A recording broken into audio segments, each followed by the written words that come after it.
there are specific conditions that have been layered on to this basic concept over the years to avoid its abuse, right? Because what is necessity? It can be highly subjective, what one person thinks is necessary and another is not.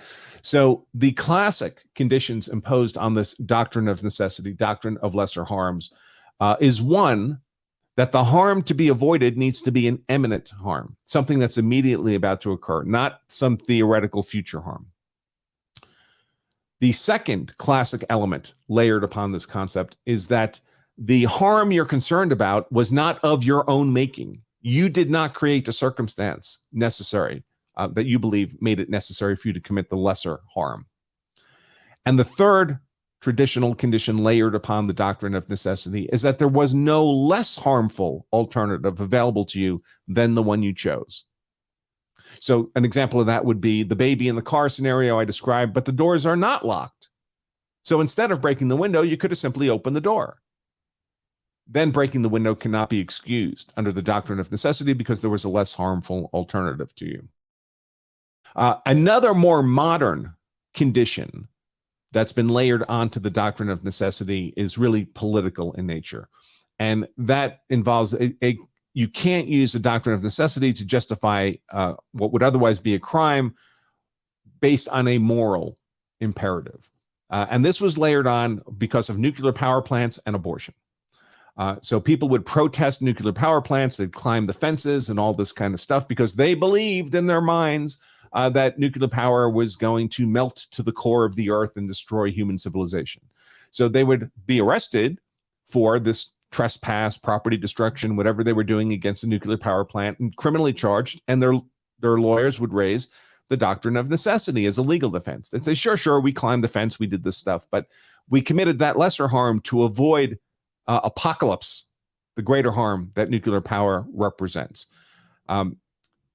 That's not going to be permitted under the doctrine of necessity because it's not an imminent threat, and also it's a public policy dispute that you're really having. The same with abortion. So they would pass these laws saying you can't protest an abortion center within whatever distance, 100 yards, whatever it might be.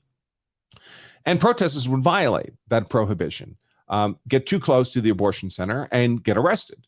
And then say, well, we're raising the doctrine of necessity because we believe abortion is a sin. It's the murder of a child. We're avoiding the greater harm of the murder of a child by protesting within the boundaries that we're not supposed to be in. And again, that just was made impermissible to apply the doctrine of necessity in that context. Again, because even if the harm were imminent, it was deemed by the courts to be a public policy argument. They were not going to allow the abortion protesters to rely on the doctrine of necessity to escape criminal liability. Now, you may agree or not agree with those legal decisions, but that's why they were imposed. So, one, the crime committed, the harm to be avoided is an imminent harm. One, it's not a result of your own actions, your own recklessness or negligence. Two, there was no less harmful option available, and it's not a public policy question. So I'm not going to deal with the public policy element with the submarine because obviously that doesn't apply here.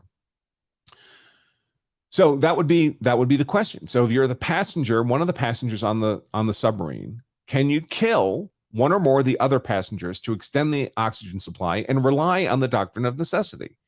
That you were facing an imminent threat, and even though the threat of the exhaustion of the oxygen may be hours away or days away, one definition of imminence is that something's immediately about to occur, right in the next moment. That's the predominant definition of imminence. But another arguable definition of imminence is that the danger is otherwise unavoidable. If something isn't done now, it will inevitably occur. And that would apply here. That's the definition of imminence often applied in domestic abuse, murder type cases, where the abused victim kills their husband while he's asleep.